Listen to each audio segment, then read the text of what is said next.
going on, New York Giants fans? Welcome back to another video. If you guys haven't already, hit that like button, comment, and subscribe. Turn on post notifications so you know when a live stream pops. Appreciate y'all coming back. So obviously, Dead Red Podcast. Other than next week, it's going to be rotating between me and Sox Arizona's channel at 9:30 p.m. Eastern Standard Time, 6:30 on the West Coast. With that being said, boys, once again, for the exception of next week, 8:10 p.m. Eastern Standard Time, we're going to have a big episode, at least planning on it. The week we come back because NBA season is wrapping up, NFL free agency, and also MLB spring training, so that's going to be really exciting. And then Twin Bill. Obviously, I'm planning on recording it because I do it with my brother on Tuesday nights. So it will be out on this Wednesday, this coming Wednesday, and then next week as well. So there's no changes in terms of that. But please check all those out. It's going to premiere 7 p.m. Eastern Standard Time on the NY News TV channel. And we got topics to talk about because it's not just boring ass, no baseball, no nothing at all. It's going to be what's going on, this, that, and the other thing with MLB free agency. So it's going to be really exciting. It's going to be really exciting. I'm pumped that baseball's back. But right now we're talking football, and we're going to talk topic, top 10 options at offensive guard. And this one is a big one for me. And I don't think a lot of people have stressed this enough. Obviously, a lot of people have been saying, oh, we got to get Icky. We got to get Charles Cross. We got to get Evan Neal if he drops. I think that the problem the last couple of years that the Giants have had is a terrible interior offensive line. They haven't had a decent center, right? They haven't had a decent center for the exception of Nick Gates in 2020. They haven't had a decent center. Left guard has been a train wreck. Shane Lemieux, he's healthy, he's not healthy, he's good, he's not good. And Will Hernandez, he's just terrible. Got worse every year. He got worse every single season. And then we saw the monstrosity, what happened last year, bringing in multiple guys. Wes Martin, Matt Skura, Ben Bredesen, Derek Kelly. Who the fuck is Derek Kelly? And he was playing in games down the stretch as a rotational guard. I'm like, what are you doing? What are we doing here? So, other than just top free agent options, and some of these guys are going to be on the list are going to be expecting top money. That's where I'm going to say, okay, this guy is expecting top money. Maybe the Giants sign him as that one flashy free agent signing. Maybe they skip out on him because he's commanding too much. But I think also as well is that the Giants need depth. This draft class is full of interior offensive linemen. I like a lot of them, my personal opinion. But with that being said, maybe the Giants don't want to go out there and draft like 2-3 guards. Maybe they want to take one. I don't know what their vision is because I'm not inside the building. However, there are some guards in free agency that are good depth pieces. We'll go down the stretch with that one. But I kind of want to get this started because this may be longer than some of my other videos in the past. So let's get started with option number 1. This is probably the top guard option. Second best, actually, because I'm not considering Brandon Scherf. I'm not considering him because he's on the field, he's great. He's off the field, he's injured, he means nothing to the team. He starts a good 8 games this season. Laken Tomlinson is number 1. Now, I think the Giants are going to be out of reach, and they're not going to get him. And listen, Laken Tomlinson, he deserves to be one of the best paid offensive linemen, especially at guard, and he's worked out. He got traded a couple of years ago to the 49ers from the Lions after 2 years.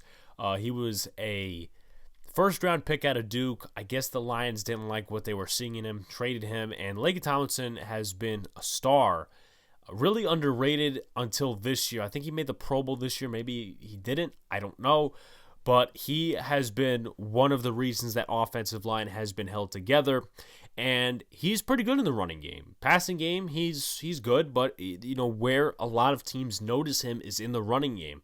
He's 30 years old, played 17 games last year. I didn't get the pressure stats, but he gave up 2 sacks. I think he was also very good in the playoffs as well.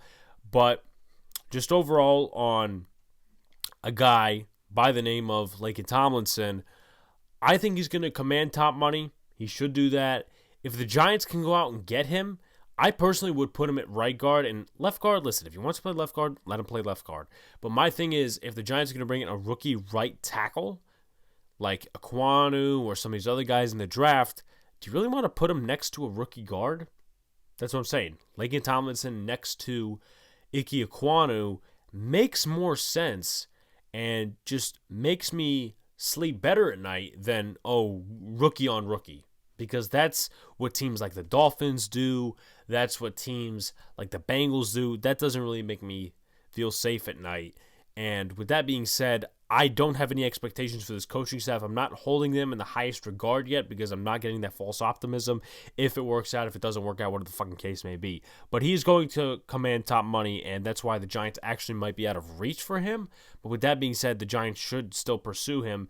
And I'm going to say this before I move on to my next candidate. The Giants are not going to make a ton of off-season, free agency moves. They're not going to do that. Whether they get up to $40 million, $35 million in cap, they're going to allocate that towards low-risk, high-reward signings.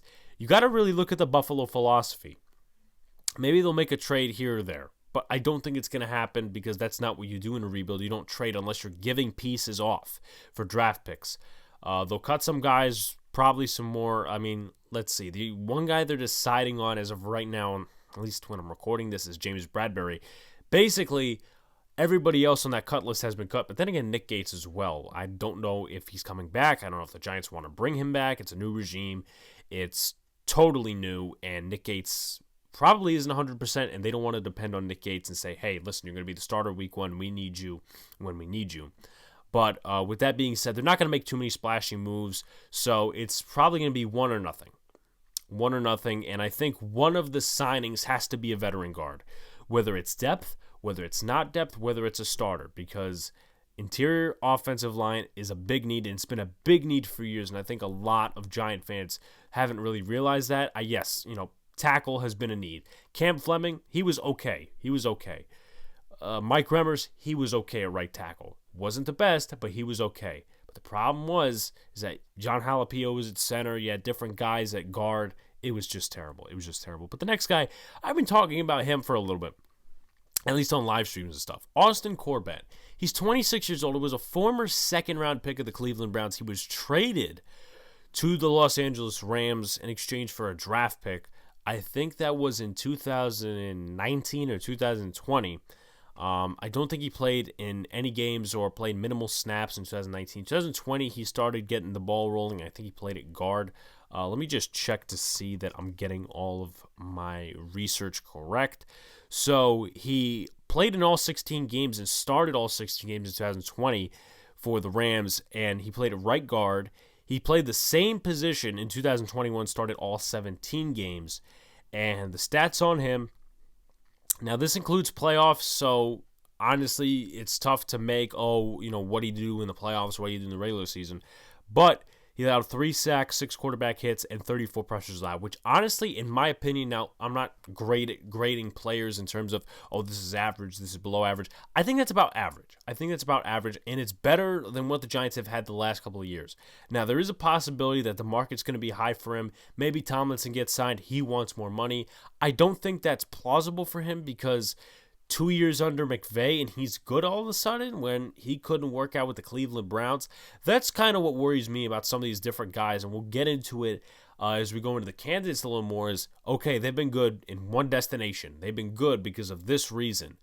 Is it because of that, or is it because they've actually turned a corner in their careers? Corbett is one of those question marks for me, and I'm, once again, not putting any expectations of this coaching staff because I think that would be irrelevant. I'm not saying, they're going to be good, they're going to be bad, whatever. I'm not putting expectations into this coaching staff.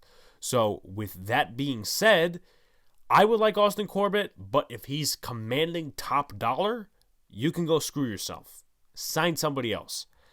But I've been eyeing Austin Corbett. He's a better run blocker slightly than a pass blocker, but with that being said, that's better than what the Giants have had the last few years. I'm not going to lie to you there.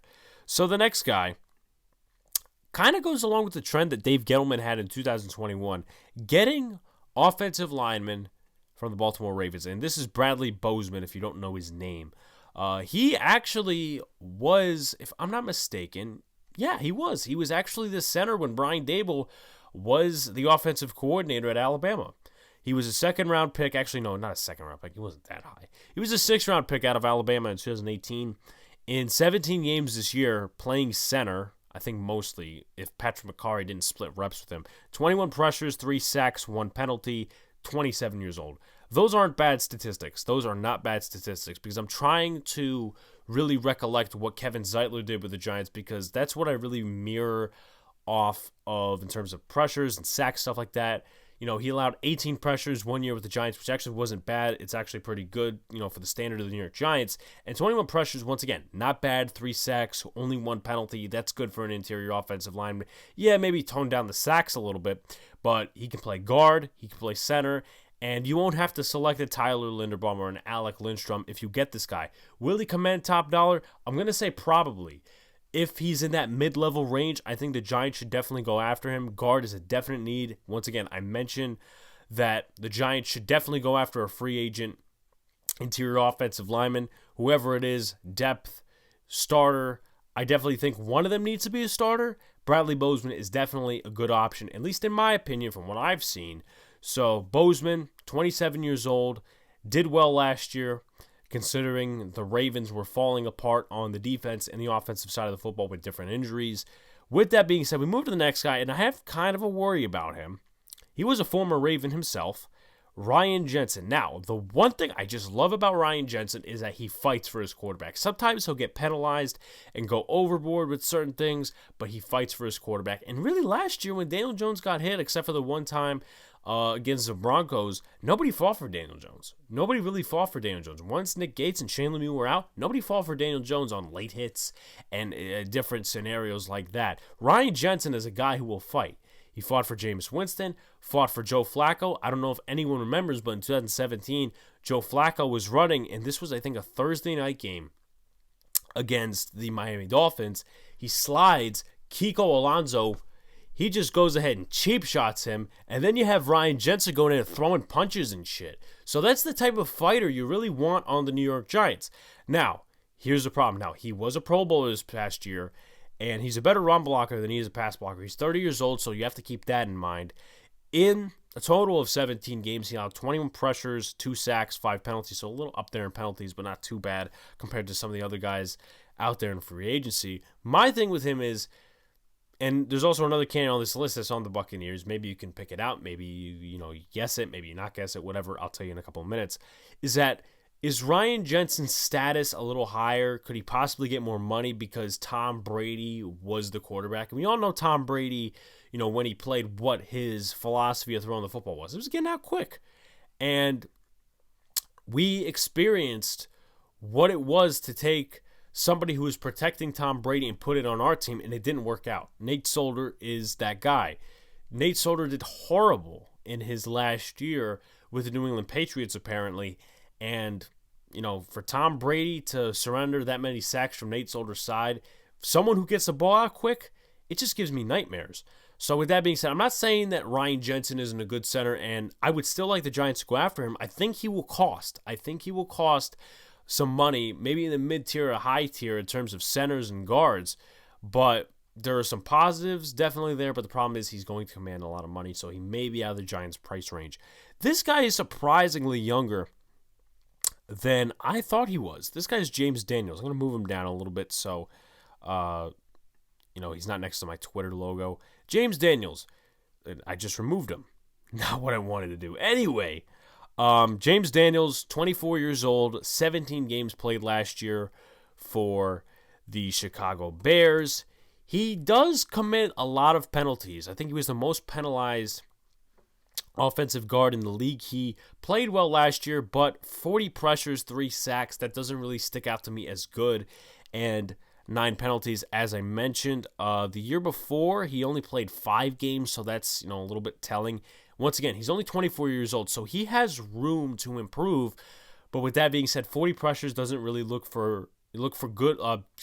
good for an interior offensive lineman. And there is expectation he will command top dollar. So yes, 24 years old, but 40 pressures doesn't really look good. The penalties don't really look good.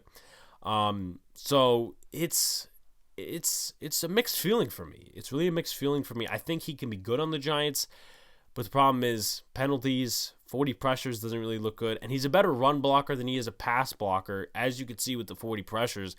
but we really want to protect our quarterback, whether it's Teddy Bridgewater or any backup or Daniel Jones. We want to protect them on more than a one-year basis, and if James Daniels commits a lot of pressures, I don't know. It's just not going to be a good ending for the New York Giants. So the next guy is Alex Cappa, and I feel like the Tampa Bay Buccaneers may or may not re-sign him. Aaron Stinney is also a free agent. He's not on my list. He's a backup offensive guard, has been the last 2-3 years for the Tampa Bay Buccaneers. But let's talk about Alex Cappa. So I couldn't get the pressure numbers, but he did give up 5 sacks last year in 17 games. He had 1 penalty. He's 27 years old. When I was talking about worrying about Tom Brady getting the ball out quick and these offensive linemen benefiting in terms of stats from it, I feel like Alex Cappa might be one of those players. He wasn't necessarily the greatest guard. He wasn't really a solid guard before Tom Brady with Jameis Winston and some of the other guys they had there. And then when Tom Brady came in, Alex Cappa got a little bit better. So it kind of wonders, really just I'm questioning whether it was Tom Brady or did Alex Cappa actually make a step up in terms of improving as an offensive lineman. So I don't think that the Giants will get him. Maybe they will, maybe they won't. But with that being said, I feel like he's going to command top dollar, and I don't think, honestly, this is just my opinion, I don't mean to be negative, I don't think he's going to be committing in terms of, well, he's going to be paid top dollar. I just don't think he's going to live up to the hype. I don't think he's going to live up to the hype. So those are my thoughts on that. We're going to go into about 3 different depth players before we go back to starters here. So we are on candidate number 7, I think. Right, yeah. Nate Herbig. And let me move him down a little bit once again so he doesn't interfere with the Twitter logo. Nate Herbig. Let me just get his stats. So last year he did start 3 of 16 games that he appeared in. He missed 1 game probably due to injury. He's only 23 years old, so that's pretty impressive. I think he came out of one of the smaller colleges. Let me just take a look real quickly. He came out of Stanford, so Blake Martinez and him are from Stanford, and I feel like there's some other guys on our roster from Stanford. Anyway, the point is we're talking offensive guards. He was mostly a depth player for the Eagles, and he was at least solid, a decent player when he came in for guys like Brandon Brooks, when he came in for Isaac Sumalo and some of these other guys. I think he can play center as well. I remember at the game I was at, he was playing center a little bit because Jason Kelce was injured. But with that being said, he allowed 1 sack, committed 3 penalties, 481 total snaps, 11 pressures. Well, really it's 11 hurries, but I don't know how they differentiate, honestly, and 4 quarterback hits. So he's not going to be commanding top dollar, and I think that would actually be a very good depth signing that, okay, let's just say this guy's injured, whatever the case may be, you put him in, he's going to play solid for you. So Nate Herbig, one of the guys I really want the Giants to go out there and target. And I didn't even have him up this whole time. What an idiot I am. But this is Nate Herbig, wrong way. Many bloopers you can make out of this video. That's Nate Herbig, if you don't know who he is. Anyway, so we go on to another depth player. This guy is from the Buffalo Bills. He is a free agent. Just a little foreshadow, spoiler. Next 2 will be Buffalo Bills, former Buffalo Bills. Ryan Bates. I didn't hear his name much before I looked at the free agents list, but he started 4 games this past year for the Buffalo Bills, 25 years old, 294 total snaps, 3 pressures, no sacks allowed, 1 penalty. Not really a tackle, more of a guard. And overall, just what I've been hearing, he's a solid guy, not a starter, but he's a solid depth guy. And I'm putting him on this list because I really feel that, okay, Joe Shea and Brian Dable, there's the connection. He's probably going to be a New York Giant, and we've seen it with a lot of these players already. Austin Prale, Jamie Gillen, Antonio Williams, Davis Webb, they signed him back. So there's a lot of moves coming from Buffalo. And with that being said, why not add Ryan Bates? He seems like a quality depth player. So that's all I'm going to say on him. He's not commanding top dollar, obviously. I think that would be very stupid. Ike Buttiger is the next guy on this list. He, I think, was an undrafted free agent 2017 or 2018 or maybe even 2019 out of Iowa. 27 years old. He started a total of 10 games last season, played in 15. I didn't get the pressure numbers, but 1 sack allowed, 2 penalties. I think he's a solid depth guy. Once again, kind of like Ryan Bates. Okay, he's not going to start for you. Actually, now that I look at it, he probably will start if the Giants still go out there and draft a guy. Well, actually, no. let me restart my speech a little bit, once again, with the bloopers and everything. If the Giants don't sign a top free agent like Austin Corbett or Laken Tomlinson, I think they'll go with Ike Buttamer as a right guard to start the season, and then in the 4th, the 5th round, they'll find somebody and then stick him in mid-season. Say, okay, Ike, listen, we got to give this guy some snaps. He's a rookie. He's got to make his craft. He's got to improve on a couple of things, and he needs to see game action. So Ike Buttamer, kind of like Ryan Bates, he'll start a little bit more, but just overall, I wouldn't sign him as a starter. I would sign him as a depth piece. He's probably not going to command a lot of money. If he does, I don't understand the reason for that. So the final player just got released a couple of days ago, and he has connections to a guy by the name of Bobby Johnson. We know who Bobby Johnson is. OG Bobby Johnson is the offensive line coach. Roger Saffold, former Los Angeles Ram, former Tennessee Titan. He got cut a couple of days ago. They saved a lot of money in terms of cap space. They signed him to a mega contract after the Super Bowl appearance in 2018. He's been on and off with them, but with that being said, he's 33 years old, came out of Indiana. Bobby Johnson was the O-line coach. In 2020, actually, no, not 2020. 2021, he started a total of 15 games, 28 pressures, 2 sacks, 5 penalties, and he just generally did better from what I read in the running game. And we can figure that one out, right? The first half of the season with Derrick Henry, we can figure that one out, that he did better there than in pass protection. I mean, just speaking generally, maybe I'm a casual, maybe I don't get it like Titans fans do, but I don't think that offensive line is too good at pass protection. But in the running game, they get the job done for Derrick Henry. So he would probably automatically come in and start. I don't see him commanding top dollar. I see it like mid-tier because he just got cut from another team.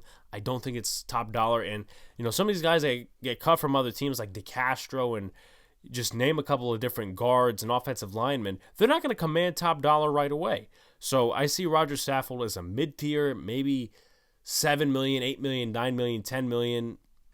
Under $13 million a year, if I'm being reasonable. Maybe I'm not being reasonable. But that being said, would I welcome Roger Saffold in a Giants uniform? As long as he gets better pass protection, yes. Because the Giants, it's not going to be a Tennessee offense. It's going to be more of a modernized NFL offense, in my personal opinion, my personal view, and my prediction, where they're going to be throwing the football a little bit more. They will be running the football, but they will be throwing the football more, and you need pass protection probably more than you need run blocking, in my opinion. Both are needed, but you need more one than the other, especially in this day and age of football. So with that being said, guys, I didn't mean to do that. Like, comment, and subscribe. Turn on post notifications so you don't live stream pops or a video drops. Appreciate you coming back. Check out the podcast, the content on the channel, NYY News TV. Subscribe to them. I didn't mention this in my past videos. I mentioned it in my channel updates video.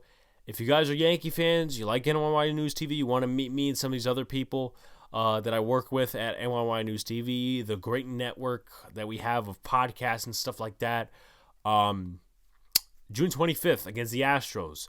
There's a link. If you guys want me to post it, you know, contact me on Twitter, whatever, or go under NYY News TV. They probably have a tweet pinned or something like that. FIVO tickets. Party deck, about $120. It covers food, drinks, beer, and a fun time. And I think it's going to be really fun. June 25th, 2022, against the Houston Astros. Peace out, guys. See you later, and stay cool.